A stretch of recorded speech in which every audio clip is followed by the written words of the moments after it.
কিস্তির টাকা দিব না, মামলা করেন, আপনার বসকে নিয়ে আসেন। আপনি কি সত্যি এটা চান? আজ কোনো কিস্তি ফেলে আসতে পারবেন না, কিন্তু স্যার সময় খুব কম। আমরা চেষ্টা করি। নিউ লোন 2টি করে করতে হবে প্রতিদিন, লেট আদায় টার্গেট অনুযায়ী করতে হবে, মনে যেন থাকে। জি স্যার, ঠিক আছে।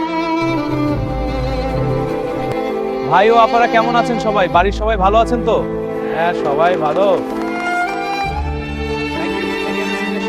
Yes, we need better. এবার কিস্তির পালা। হ্যাঁ, ঠিকই আছে, ধন্যবাদ। এবার আমার দিচ্ছি। হ্যাঁ, রাখুন, সবাই দিয়েছেন। আজকের কিস্তি আদায় শেষ, সবাই এবার যেতে পারেন। আচ্ছা, ধন্যবাদ। আপা, কিস্তিটা দিতে হবে। আজ না কাল আসেন।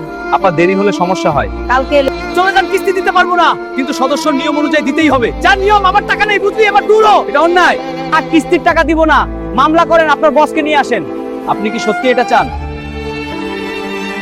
আমরা সবাই মিলে বলছি আজকে মাফ করে দাও। কিন্তু নিয়ম তো মানতে হবে, ওরা গরিব মানুষ, একটু সময় দাও। হ্যাঁ, আমরা সবাই জামিন দিচ্ছি। অফিসে এসে মানসিক চাপ, কিস্তি বাকি, বসকে কি বুঝাবো, রিপোর্ট কি দেবো?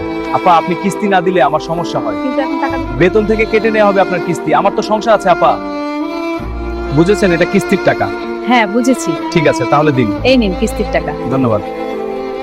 অনেক কিছুর পরে সদস্যর কাছ থেকে কিছু টাকা আদায়।